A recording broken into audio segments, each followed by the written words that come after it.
All right. So,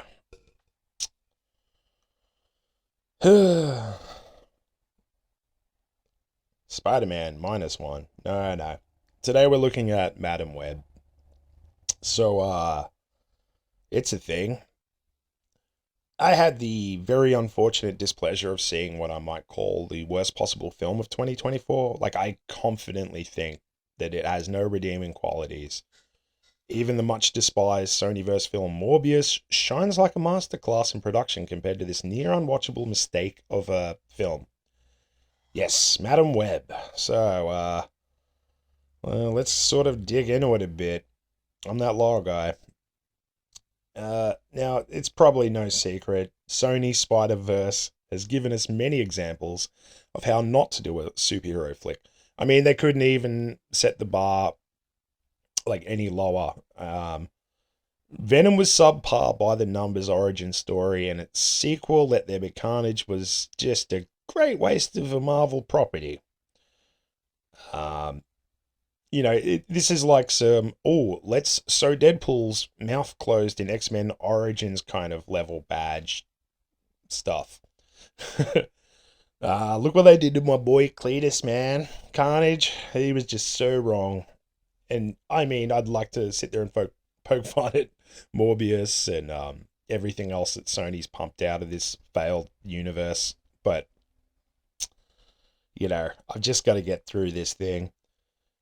Now, the internet has also beaten that horse to the point of numbness, where we wonder why. Just why are they doing this?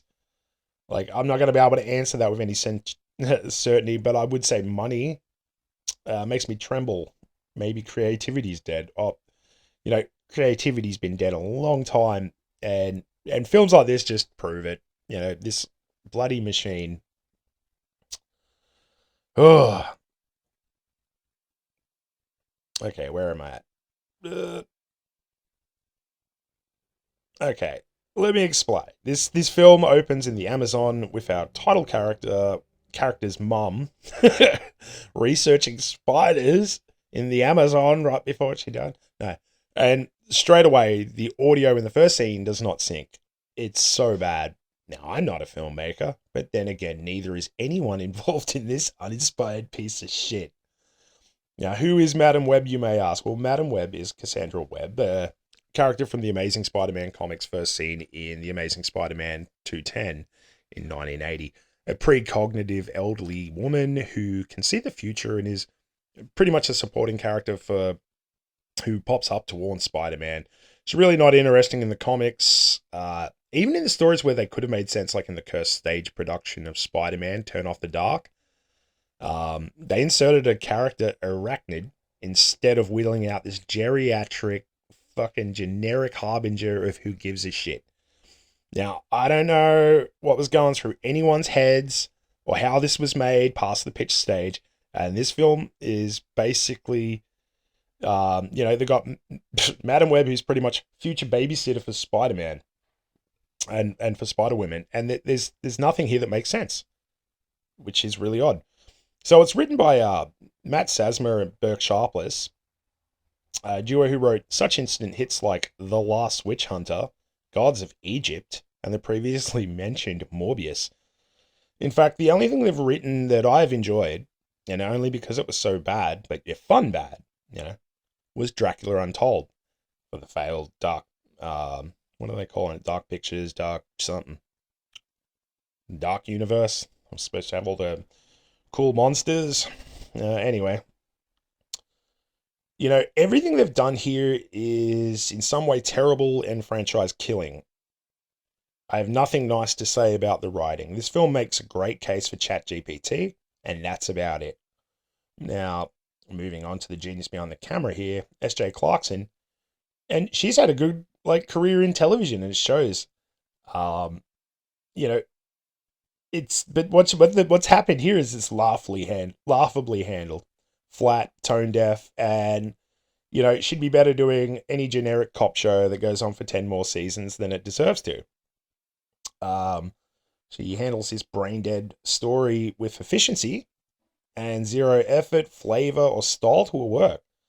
Good job. Thumbs up. Now, let's see who pushed this shit show over the line. And that would be the money collecting Lorenzo de Bonaventura, who has helped mold some of the biggest franchises to date, including The Matrix, The Transformers, retired Extremely Dangerous. Great track record with his production company and box office to back it up. So, once again, why and how? And S.J. Clarkson, I just also got to say, this isn't her first dip into a Marvel related or adjacent territory. She did do The Defenders and Jessica Jones, and yeah, I don't see it. I don't know what went wrong here, but everything went wrong. Um, I don't want to be just negative, but it's really difficult when looking at this film. Emma Roberts, what in the hell is she doing here as Mary Parker? She's way too good for this. And Adam Scott as Ben Parker, which, I mean, the guy's comedy gold. He's pretty versatile. He's probably the one slightly enjoyable part of this. And that's saying something. Dakota Johnson as Cassie Webb, aka Madam Webb, is a waste of a capable actress. She's probably the only one here. I don't know. I would say trying, but she's actually pretty bad. But Tahir Rahim is just terrible, plain old run of the mill, and his character Ezekiel Sims is not handled well. Also, in the comics, now I wouldn't say a mainstay. I wouldn't even say good. I'm not even going through individually through the Spider Women that appear in this film in a dream sequence, because even the writers and directors couldn't be bothered giving anyone a discernible personality or motivation. All of them are bad. This movie, it sets up a world that could have been cool if they had a story worth telling. There's nothing here to talk about. I mean, even the music sucks. I'm not going scene by scene because there's no way I could do that. I've already had 3 goes at recording this, and it's just, it's taxing. There's not a single joke that lands, not a single scene worth talking about, and it's a massive insult to Sam Raimi, Mark Webb, and John Watts. I gave this -2 stars for wasting my damn time and the resources needed to commit this to film. This had an $80 million budget and barely made $90 million. At this time of recording, it's gone up a little bit more than that, but seriously. It's a bigger write-off than Batgirl. Like, Sony, why? We've just had enough of this. Stop with this non-Spider-Man universe. You got nothing to show for your experiment. Tom Hardy can't even say Venom 3. I mean, Craven's coming. Ooh, they're doing the R18 thing. Too late, man. I don't think it's going to work. Stop getting Spider-Man related characters and putting them in goddamn movies without Spider-Man. It's stupid. I would have preferred like a full-blown Spider-Woman movie, at least, like original Spider-Woman. That would have been, potentially cool. Visually, narratively, by comparison to whatever this was supposed to be. Now, I don't know about you, but these films almost give credibility to the constant wave of movie viewers that call everything woke garbage. And they rant for 45 minutes on a podcast for incels and never spoken to a woman. The I don't like diversity, this had a woman in it crowd. It almost makes them have a point. But it's not just that bad. It's just so bad because every single decision is stupid. The timelines do not add up in any way. Having Peter Parker in this actually kind of hurts Spider-Man and Madam Web. I mean, if this was already set in a world where Spider-Man exists, it'd be more palatable. And I think that's my biggest problem with the whole Spider-Verse. The Sonyverse Spider-Man characters. It's like, ooh, Spider-Man related, no Spider-Man. Now, I'm not saying it had to have Spider-Man in the whole bloody thing. A cameo could have done it. Some smart use here. I don't know, maybe wheel bloody Andrew Garfield back out. But they're pushing for their live action Spider-Verse crap at the moment pretty hard, so I don't see them backing off this idea. They're like, oh, Marvel can do multiverse, we can do multi-Spider-Verse. Okay, it works in animation. The Across the Spider-Verse and Miles Morales story, love it. Even like the sequel, even though it kind of ended in a crappy spot, but still cool.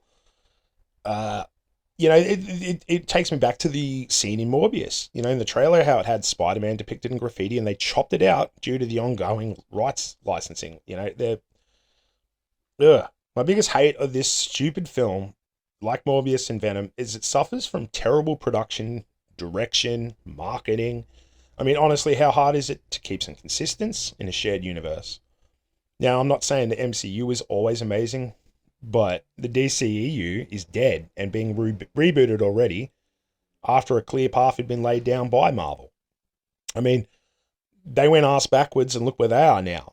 Look at the Fox X-Men films. They had some missteps, some misfires, like the masterpiece that is X-Men Origins Wolverine.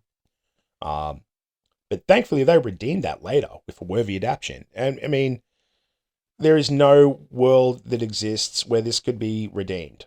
The characters are woefully handled. Cassie Webb as an ambulance officer and co-worker of Ben Parker delivering possibly the worst line outside a Steven Seagal film. And I quote, "He was in the Amazon with my mom when she was researching spiders right before she died." End quote. Dakota Johnson is kind of capable, but I don't know what's going on here. Like, some of the performances are just flat. Ugh. Sydney Sweeney, Isabella Merced, and Celeste O'Connor probably all wished that they had Madam Web's stupid powers to avoid being in this thing. And I'm certain they might have thought this was the MCU. I mean, Dakota got a cool $5 million for her performance, and for that amount of money, you'd be mad not to do it. Tahir Rahim was instantly forgettable as Ezekiel Sims. Honestly, the audio problems, that's damn near the least of the problems. They do not help in any way. Ben Parker, played by Adam Scott, is, he's there. Ugh. There's not a single performance worth talking about outside of mockery. It's sitting at 12% on Rotten Tomatoes with an audience score of 57%. The reviews are more entertaining than the film. This film feels like a fever dream of something akin to a U-Bowl film or a Tommy Wiseau acid trip, but not in a fun way. And I remember when the trailer dropped in November last year, and that's when I knew this was like, this was bad. No teaser trailer a year in advance. No articles mentioning it. No chatter at all. Didn't see it pop up in Empire or nothing. Like, they knew this was never going to work, and they still made this film. I can't believe anyone would want to see a Spider-Woman film with no spider people in it, apart from some rich dude who has a tech to look through time, who is preempting these women from beating him in the future. Like, that's how stupid this film is. I really sincerely hope you don't watch this film or contribute to its profits. It's not worth watching, and I'm only talking about it because I heard it was bad and I had to see it for myself, so I had to watch it twice. I did like the bit where it ended, and I got a tiny chuckle from some of the dialogue. Terrible exposition, uninspired action. The entire time I was just gobsmacked that somebody was actually paid money to produce this. If Sony wanted a standalone Spider-Woman film, we could have got that, like a Spider-Woman film. Jesus, Black Cat, anyone. Aunt May solo film. Literally, Aunt May making cookies would have been cool. Anything. Jesus Christ.